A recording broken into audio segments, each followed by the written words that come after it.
Bismillahirrahmanirrahim. Assalamualaikum warahmatullahi wabarakatuh. Alhamdulillahilladzi arsala rasulahu bil huda wa dinil haq liyudhhirahu 'alad dini kullihi wa kafa billahi syahida. Wa asyhadu an la ilaha illallah wahdahu la syarikalah iqraran bihi wa tauhida. Wa asyhadu anna Muhammadan abduhu wa rasuluh. Allahumma salli wa sallim ala nabiyyina Muhammadin wa ala alihi wa ashabihi ajmain, amma ba'd.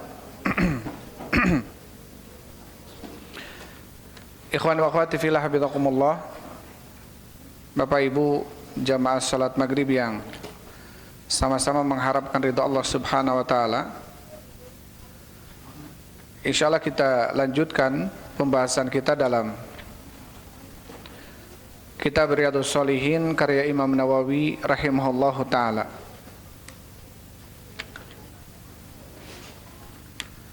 Sekarang kita masuk ke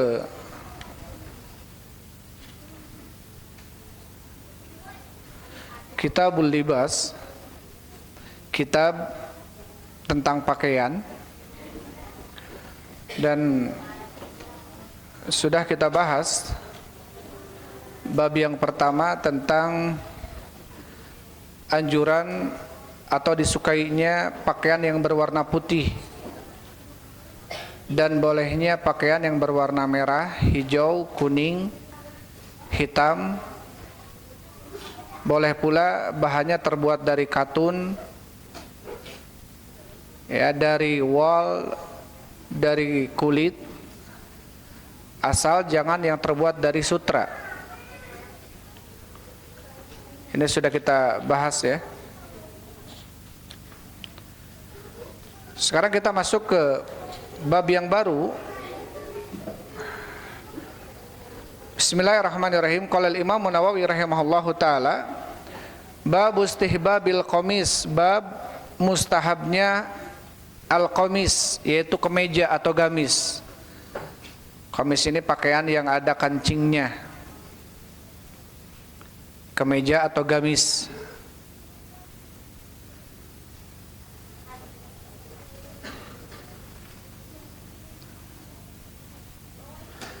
Taib. Di dalam bab ini dikatakan oleh Imam Nawawi rahimahullahu taala, bab istihbabil qamis, bab disukainya pakaian al-qamis, yaitu gamis. Kemudian Imam Nawawi rahimahullahu taala membawakan satu hadis ya dalam bab ini. Bisa dilihat nanti babnya, bab 118. Ada tandanya di sana. Hadis yang dibawakan oleh Imam Nawawi dalam bab ini hanya satu hadis, yaitu an Ummi Salamah radhiyallahu anha qalat, dari Ummu Salamah, semoga Allah Subhanahu wa taala meridainya, qalat, berkata Ummu Salamah,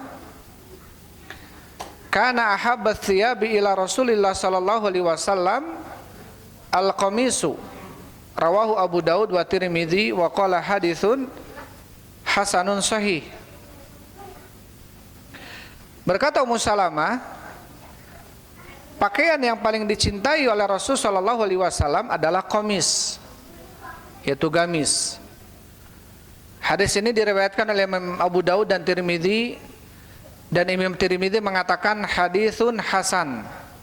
Hadisnya hadis yang hasan. Taib, dikatakan oleh Syekh Muhammad bin Shalih Al-Utsaimin rahimahullahu taala, kenapa kemudian qamis, pakaian yang paling dicintai oleh Rasul sallallahu alaihi wasallam, atau gamis, pakaian yang dicintai oleh Rasul sallallahu alaihi wasallam, wa dzalika annal qamisa astaru minal izar warida. Karena gamis, pakaian yang cuma satu gitu ya, gamis yang kemudian menutupi seluruh anggota tubuh kita, ini lebih astar, artinya lebih menutup, lebih menjadi penutup atau sitar dibanding izar dan rida, dibanding sarung dan selendang atau pakaian atas. Jadi pakaian itu ada dua. Yang pertama gamis, yang dipakai dalam satu pakaian, menutup sampai tubuh kita, sampai di atas mata kaki kita. Ada yang namanya pakaian yang terdiri dari dua helai. Helai pertama dipakai sarung atau celana, sirwal. Helai kedua dipakai bajunya atau selendang atau yang menutup atasannya. Kenapa kemudian gamis lebih disukai oleh Rasulullah? Wa kanu fi ahdi Rasul sallallahu alaihi wasallam yalbisunal izar warida ahyanan. Para sahabat dahulu, jadi di zaman Rasul sallallahu alaihi wasallam itu kadang para sahabat memakai izar juga, ada yang memakai sarung, kemudian di atasnya pakaian kemeja atau pakaian yang lainnya di atasnya. Jadi ada dua helai. Yang pertama sarung, yang kemudian pakaian atas menutup bagian atasnya. Wa ahyanan yalbisunal qamis, dan juga mereka dahulu itu terkadang juga memakai apa? Memakai gamis. Wa kana an-nabiyyu sallallahu alaihi wasallam yuhibbul qamisa li'annahu astar. Dan Nabi sallallahu alaihi wasallam mencintai pakaian gamis karena apa? Lebih menutupi. Wa li'annahu qit'atun wahidatun yalbisuhal insanu marratan wahidatan. Dan juga gamis adalah merupakan pakaian yang terdiri dari satu potong pakaian, yang mana seorang manusia menutupnya dengan satu kali pakai gitu. Yang pertama juga tidak ribet, artinya pakai gamis langsung menutup seluruh badan dan juga tubuhnya ataupun kakinya. Fahiya ashalu min an yalbisal izaro awalan thumma rida'a thaniyan. Maka memakai gamis itu lebih mudah dipakai dibanding seorang memakai sendal izar dulu, sarung dulu, atau kalau sekarang sirwal gitu ya, yang gede, kemudian baru memakai atasnya dengan kameja atau yang lainnya. Jadi kenapa lebih dicintai oleh Rasulullah? Karena gamis lebih menutup pada aurat. Lekukan tubuh kita ini nggak terlihat. Itu pertama. Yang kedua, karena mudah memakainya. Satu kali pakai menutup semuanya. Beda kalau izar dan juga rida, artinya pakaian penutup bawahan atau penutup atasannya. Walakin ma'dzalika la kunta fi baladin yata'awaduna atau ya'taduna libasal izar wal urdiyah. Tetapi bersamaan dengan itu, apabila kamu di sebuah negeri yang mereka terbiasa dengan memakai sarung, wala bisat mithlahum fala haraj, dan kamu memakai pakaian seperti mereka, maka ini tidak mengapa. Di Indonesia misalkan pakai sarung, santri-santri itu biasa pakai sarung gitu ya, atasnya pakai koko gitu. Ini nggak mengapa. Wal muhim alla tukhalifa libasa ahli baladika fataqau fi syuhrah. Yang terpenting kamu tidak menyelisihi pakaian asal negerimu. Jadi negeri kita ini kebanyakan apa? Pakai sarung gitu ya, santri sarungan, kemudian atasnya pakai koko gitu ya. Dan ini asal daerah pakaian Islam kita di Nusantara. Adapun asal pakaian daerah gamis itu memang asalnya dari Rasul Shallallahu Alaihi Wasallam, yaitu negeri Arab. Tapi kalau kemudian itu menjadi pakaian sebuah negeri di tempat kita, ini menjadi hal yang biasa, maka tidak mengapa kita memakai gamis. Tapi kalau di sebuah negeri, sebuah tempat, sebuah kampung, gamis menjadi pakaian asing di hadapan mereka, ya, Syekh Utsaimin, bahkan Syekh Shalih Fauzan, ya, sebaiknya kita tidak memakai itu. Kalau kemudian dikhawatirkan justru apa?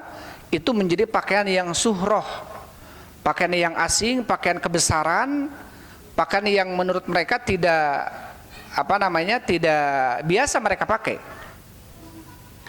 Intinya yang terpenting kalau kita mau pakai sarung dan pakai kemeja, yang terpenting apa? Menutupi aurat. Tapi tentunya alhamdulillah pakaian gamis di negara kita ini sudah menjadi pakaian yang biasa, ya, pakaian budaya yang biasa. Taib. Ini salah satu kenapa kemudian Nabi Shallallahu Alaihi Wasallam mencintai pakaian baju gamis, ya, dibanding baju yang lainnya. Dan kemarin disukai bahwasanya pakaian gamis yang berwarna putih, ya, yang paling dicintai oleh Rasul Shallallahu Alaihi Wasallam. Afdal, ya, dari sisi afdaliyah.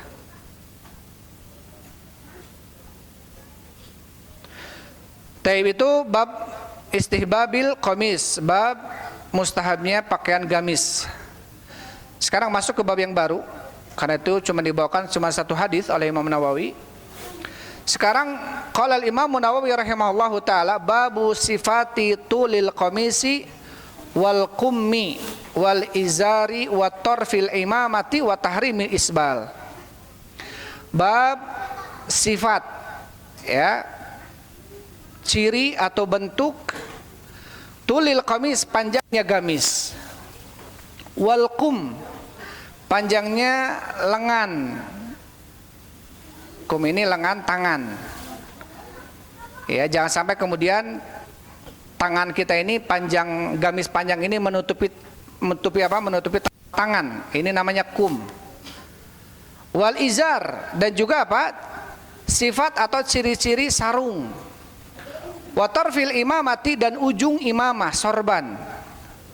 Wa tahrimi isbali syai'in min dzalika, dan haramnya melakukan isbal dari apa yang disebutkan tadi, yaitu apa? Gamis tidak boleh isbal, lengan tangan juga ini tidak boleh isbal, artinya lebih dari rusuk, lebih dari pergelangan. Izar, sarung juga tidak boleh isbal. Ala sabilil khuyala, apalagi isbalnya ini karena apa? Karena dorongan kesombongan. Isbal, melakukan isbal karena sombong. Wa karahatihi min ghairi khuyala, dan makruh kalau melakukannya tanpa khuyala. Ya, dan makruh melakukannya tanpa apa? Tanpa kesombongan. Jadi di sini seakan-akan dipisahkan oleh Imam Nawawi rahimahullahu taala, kalau celana isbal dia melakukan isbalnya itu karena sombong, ini haram. Tapi kalau celana isbalnya itu dia nggak sombong, ini namanya makruh. Ini kata Imam Nawawi. Tapi kalau pendapat ulama yang banyak menyebutkan tentang bahwasanya sesuatu yang di bawah mata kaki itu ada di dalam neraka. Ini menunjukkan ancaman dari Rasul Shallallahu Alaihi Wasallam. Apabila melakukannya dengan cara sombong, dosanya lebih besar. Apabila melakukannya tidak sombong, maka dia berdosa, tapi lebih besar dosanya kalau dia memakainya dengan sifat sombong. Ini pendapat Hanabilah, ya, ataupun banyak dari kalangan ulama jumhur, ya.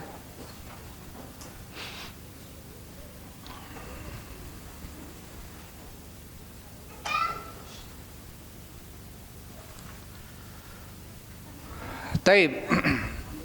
Setelah membawakan bab, kemudian Imam Nawawi rahimahullahu taala membawakan beberapa hadis dalam bab ini. Al haditsul awal, hadis yang pertama, an Asma binti Yazid al-Ansariyati radhiyallahu anha qalat, dari Asma bin Yazid atau binti Yazid al-Ansariyah, semoga Allah Subhanahu wa taala meridainya, qalat, berkata Asma, kana kumu komisi Rasulillah sallallahu alaihi wasallam ila rusgi, rawahu Abu Daud wa Tirmidzi wa qala haditsun hasan. Ya, karena kumu Rasulillah, kumu komisi Rasulillah, terbukti lengannya bajunya Rasul sallallahu alaihi wasallam ila rusg, sampai ke rusuk. Rusuk ini pergelangan tangan. Jadi segini, gitu ya. Tidak sampai menutupi tangan gitu, tapi sampai pergelangan tangan. Itu hadis yang pertama. Di dalam hadis ini tentunya menunjukkan, ya, dalil tentang batasan lengan gamis seseorang, yaitu sampai rusuk. Rusuk ini pergelangan tangan. Ketika ada yang melebihi pergelangan tangan, maka dipotong sampai pergelangan tangan.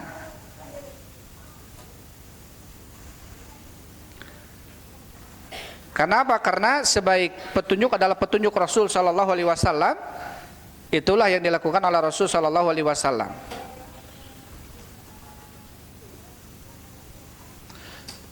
Taib, itu hadis yang pertama. Kemudian al hadits tsani, hadis yang kedua, Wa an Ibnu Umar radhiyallahu anhuma, dari Ibnu Umar semoga Allah meridhai keduanya, anna Nabiyya sallallahu alaihi wasallam qala, bahwasanya Nabi sallallahu alaihi wasallam bersabda, man jarra thawbahu khulaya'a lam yandurillahu ilaihi yaumal qiyamah, barang siapa yang menjulurkan pakaiannya khuyala dalam kondisi sombong, lam yandurillahu ilaihi yaumal qiyamah, Allah tidak akan melihat kepadanya di hari kiamat.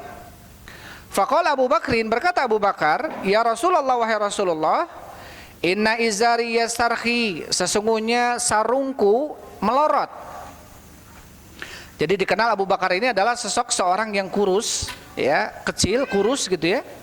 Jadi kalau pakai kain sarung, kalau nggak diikat, dia sarungnya suka melorot. Akhirnya si sarungnya ini turun ke bawah mata kaki. Berkata Abu Bakar, wahai Rasulullah, sesungguhnya sarungku ini yastarhi, melorot, illa an ata ahadahu, kecuali saya suka mengikatnya. Artinya kalau melorot naikin lagi, melorot naikin deui gitu ya. Melorot tidak dibiarkan melorot terus. Tapi Abu Bakar As-Siddiq apa? Senantiasa mengikatnya dan menaikkannya. Faqala Rasulullah sallallahu alaihi wasallam, maka Rasul berkata kepadanya, innaka lasta mimman yaf'aluhu khuyala, sesungguhnya engkau wahai Abu Bakar As-Siddiq tidak termasuk orang yang melakukannya dalam kondisi sombong. Artinya Abu Bakar As-Siddiq terkadang apa? Kainnya menjulur ke bawah. Tapi Abu Bakar As-Siddiq tidak mendiamkannya. Abu Bakar As-Siddiq mengikatnya supaya tidak menjulur ke bawah. Maka Rasul mengatakan, innaka lasta mimman yaf'aluhu khuyala, sesungguhnya engkau bukan termasuk orang yang melakukannya dalam kondisi sombong. Rawahul Bukhari wa rawa Muslim ba'dahu, hadis ini diriwayatkan oleh Imam Bukhari dan oleh Imam Muslim sebagiannya. Artinya hadis ini ada di dalam riwayat Bukhari dan Muslim, menunjukkan tentang apa? Tentang orang yang menjulurkan kainnya di bawah mata kaki, maka dia termasuk sombong. Maka dia termasuk apa? Termasuk sombong. Abu Bakar As-Siddiq ketika melorot kainnya sering diangkat olehnya, bahkan diikat. Dan Rasul mengatakan, innaka lasta mimman yaf'aluhu khuyala, sesungguhnya engkau melakukannya tidak termasuk orang yang sombong. Karena apa? Karena diangkat terus. Ya. Jadi di sini kata Syekh Utsaimin rahimahullahu taala, ada kondisi dua orang, kondisi manusia. Yang pertama menjulurkan kainnya di bawah mata kaki, mau kain, gamis, mau sarung, mau celana gitu ya. Ketika menjulurkan di bawah mata kaki, dia melakukannya dalam kondisi sombong atau dia melakukannya tidak dalam kondisi sombong, maka dua-duanya tetap tidak boleh. Dua-duanya tetap tidak boleh. Dan di sini hadis Abu Bakar As-Siddiq bukan menunjukkan pembolehan kepada Abu Bakar As-Siddiq, tidak. Karena Abu Bakar As-Siddiq menjelaskan, ketika kain itu melorot, saya naikkan lagi, saya mengikatnya. Jadi menunjukkan ada usaha dari Abu Bakar As-Siddiq untuk menaikkan kembali. Bukan berarti Abu Bakar As-Siddiq mendiamkan kainnya di bawah mata kaki, tidak. Karena ada sebagian yang kemudian beranggapan boleh, Abu Bakar As-Siddiq aja boleh, kalau nggak sombong mah gitu ya. Karena di sini enggak, Abu Bakar As-Siddiq apa? Illa an ata ahadahu, kecuali saya suka mengikatnya. Artinya apa? Menarik kembali, diikat supaya tidak melorot lagi. Jadi menunjukkan bahwasanya Abu Bakar As-Siddiq ini tidak membiarkan kain di bawah mata kaki. Beliau ketika melorot naikkan kembali, bahkan beliau ikat sarungnya. Maka di sini ada dua kondisi kata Syekh Utsaimin rahimahullahu taala. Yang pertama, dia memakai kain atau sarung atau celana di bawah mata kaki. Maqala, bahwasanya Rasul sallallahu alaihi wasallam bersabda, la yanzurullahu yaumal qiyamati, Allah tidak akan melihat di hari kiamat ila man jarra izarahu bataran, Allah tidak akan melihat seseorang di hari kiamat yang menjulurkan kainnya dalam kondisi batoron, artinya sombong. Allah tidak akan melihat seseorang yang menjulurkan kainnya di bawah mata kaki dalam kondisi apa? Sombong. Taib, ini dalam kondisi apa? Sombong. Yang keempat, kita baca lagi. Wa anhu, dan darinya, masih dari Abu Bakar As-Siddiq, masih dari Abu Hurairah. Masih dari Abu Hurairah. Ani Nabi sallallahu alaihi wasallam, dari Nabi sallallahu alaihi wasallam, qala, bersabda, ma asfala minal ka'baini minal izar fa finnar. Ma, apa-apa, asfala, yang di bawah, minal ka'baini, dua telapak, dua mata kaki, minal izari, daripada kain atau sarung, fa finnari, maka ada di dalam neraka. Rawahul Bukhari, hadis ini diriwayatkan oleh Imam Bukhari. Taib. Dari dua hadis yang tadi disampaikan, hadis yang ketiga dan hadis yang keempat, ya, yang pertama, Allah tidak akan melihat seseorang yang menjulurkan kainnya di bawah mata kaki dalam kondisi sombong. Artinya Allah mengancam pelakunya tidak akan dilihat oleh Allah nanti di hari kiamat. Hadis yang keempatnya, apa-apa yang ada di bawah mata kaki daripada kain, maka dia di dalam neraka. Hadis ini apa? Berarti umum, ancaman bagi yang melakukannya dalam kondisi sombong atau dalam kondisi tidak sombong, tetap sama dia di dalam neraka. Apa-apa yang ada di bawah mata kaki daripada kain, izar, maka dia di dalam neraka. Mau dia sombong, mau dia tidak sombong. Kalau mau dia sombong, maka akibatnya lebih besar. Tapi kalau dia melakukannya tidak sombong, maka di dalam neraka. Taib. Disebutkan oleh Syekh Muhammad bin Shalih Al-Utsaimin rahimahullahu taala.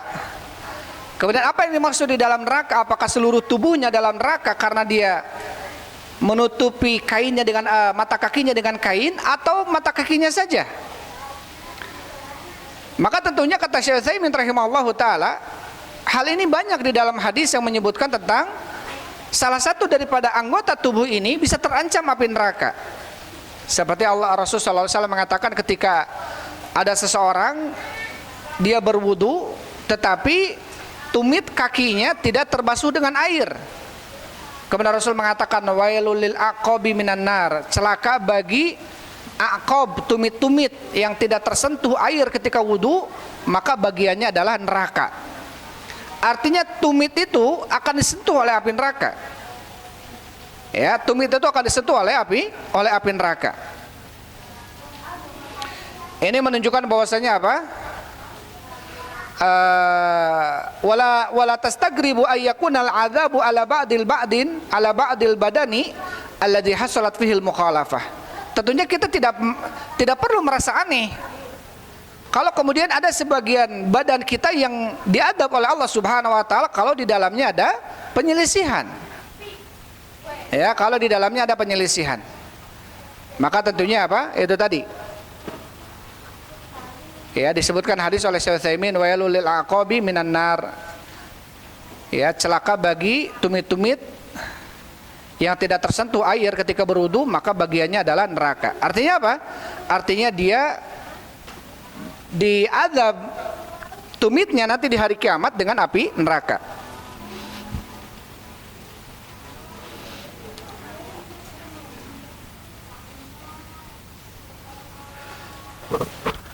Taib.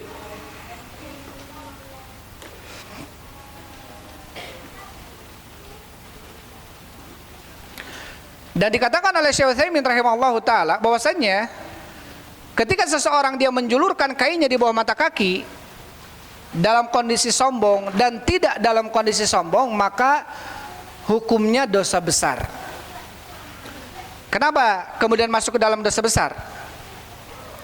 Ada yang masih ingat kategori dosa besar itu seperti apa? Hah? Kapan sebuah amalan kemudian dikatakan sebagai dosa besar?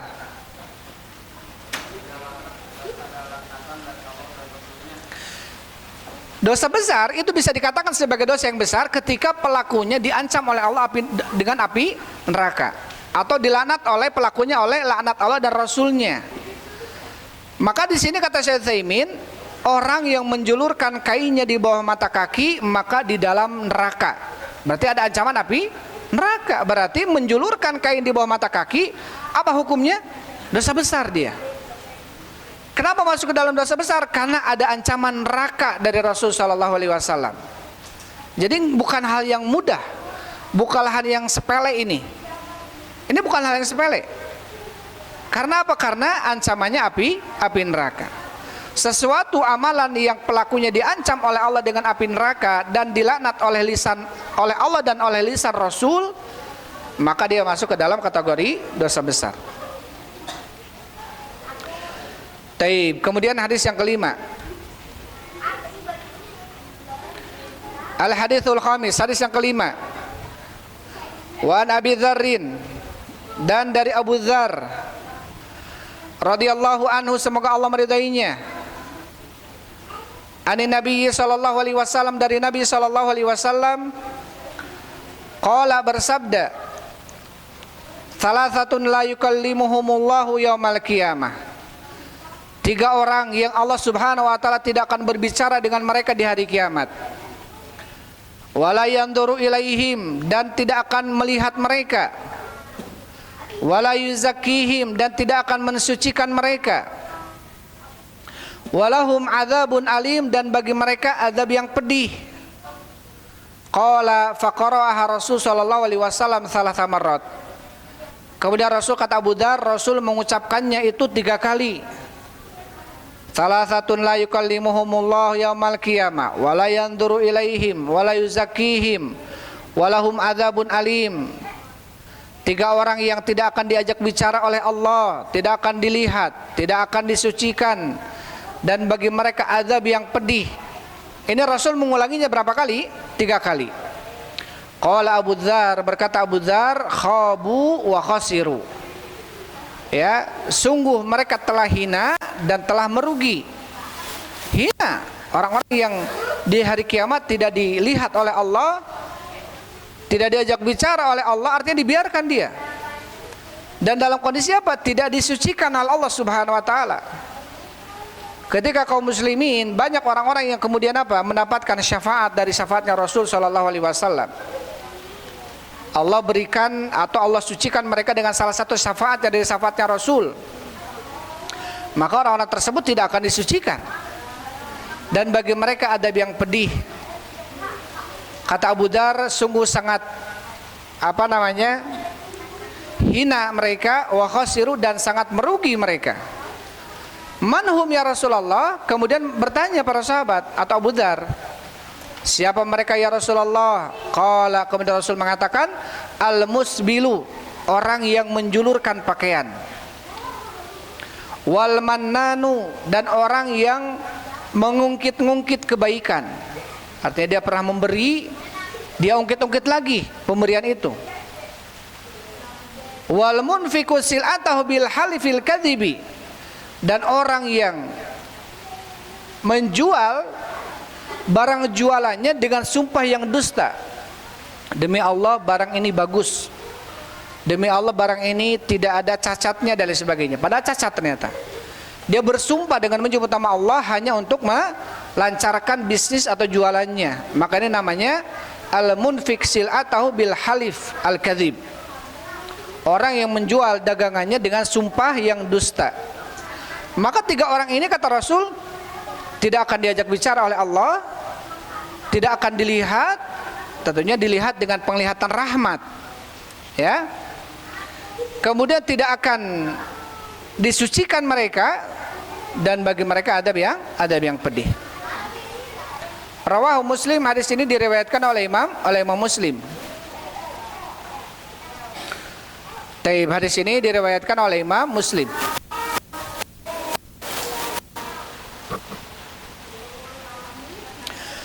Taib, tentunya al-musbil di sini kata Syekh Utsaimin rahimahullahu taala, wal musbil dalam hadis ini yang dimaksud adalah yang menjulurkan pakaiannya dalam kondisi dia khuyala, dalam kondisi dia batoro, artinya sombong. Ya, tadi kan ada dua. Perhatikan.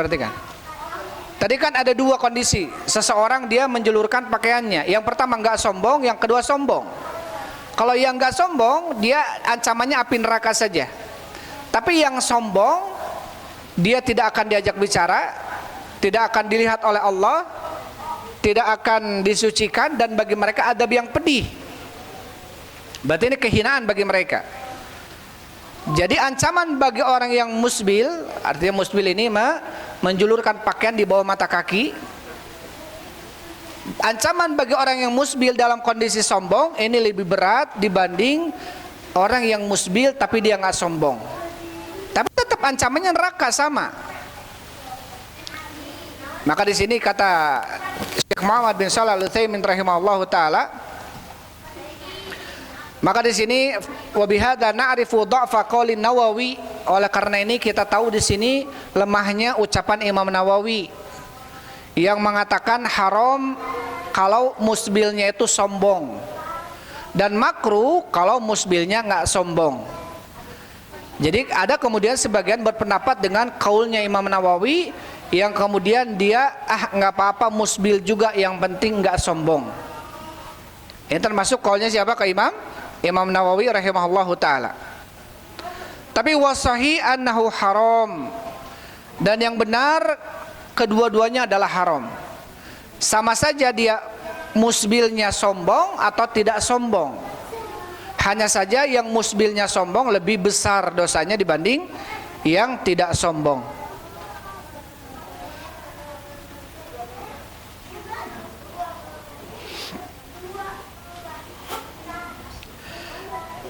Taib, kemudian al-mannan, apa itu mannan? Alladzi yamunnu bima a'ta, orang yang mengungkit dengan apa yang dia telah beri. Idza ahsana ila ahadin bi syai'in ja'ala yamunnu alaihi. Apabila dia telah melakukan sesuatu yang baik kepada seseorang, dia mengungkit kebaikan itu. Fa'altu bika kadza wa fa'altu bika kadza. Aku telah melakukan ini kepadamu dan melakukan ini kepadamu. Artinya dia mengungkit-ungkit kebaikan. Padahal Allah Subhanahu wa taala berfirman, ya ayyuhalladzina amanu la tubtilu shadaqatikum bil manni wal adza. Wahai orang-orang beriman, janganlah kalian membatalkan sedekah kalian dengan cara manni, al-mannan. Artinya banyak mengungkit, banyak menyebut. Wal adza, dan juga dengan menyakiti. Nah, ini bisa batal sedekah kita. Ketika kita mengeluarkan sedekah, kemudian kita banyak menyebut sedekah kita, atau kita menyakiti orang yang telah kita berikan sedekah kita ini, maka sedekah kita ini bisa batal. Karena kata Allah, la tubtilu shadaqatikum bil manni wal adza. Janganlah kalian membatalkan sedekah kalian dengan banyak menyebut dan juga dengan menyakiti. Dan yang ketiga adalah wal munfiq silatahu bihalifil kadzib, menjual barang dagangannya dengan sumpah palsu. Ini tentunya jelas ya, ada penipuan di dalamnya. Man ghassana falaysa minna, kata Rasul. Barang siapa yang menipu maka bukan termasuk dari golongan kami. Kemudian al hadisus sabi, hadis sadis ya. Hadis yang ke-6. Ini yang terakhir karena muadzan.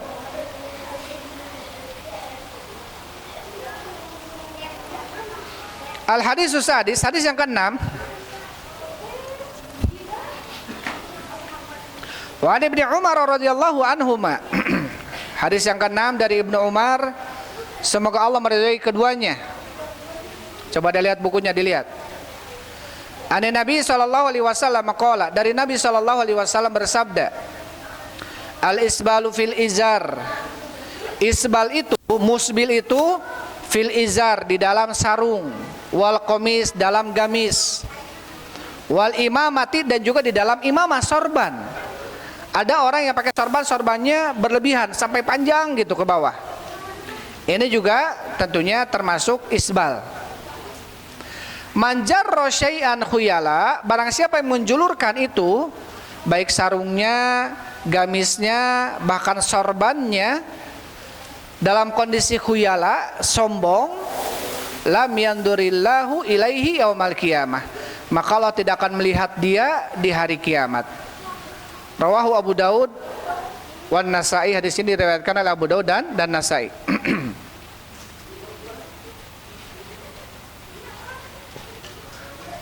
Taib, 6 hadis tadi, inti dari apa 6 hadis yang tadi disampaikan adalah tentang haramnya isbal.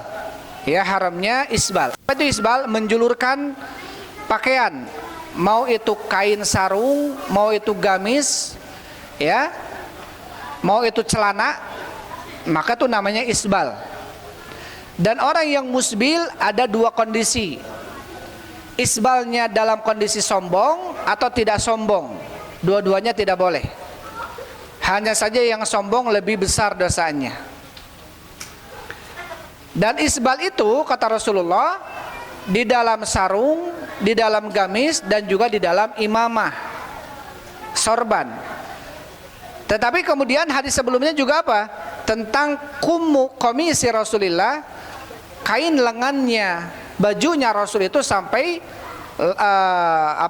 pergelangan, arusub. Jadi kalau kita menjahit pakaian atau mempunyai pakaian lebih dari rusuk, ini sebaiknya dipotong sampai pergelangan tangan. Tapi itu saja mungkin ya bisa sampaikan untuk pertemuan malam ini karena sudah adzan. Wallahu a'lam bishawab. Walhamdulillah wassalatu wassalam ala Rasulillah. Subhanakallahumma rabbana bihamdik asyhadu an la ilaha illa anta astaghfiruka wa atubu ilaik. Assalamualaikum warahmatullahi wabarakatuh.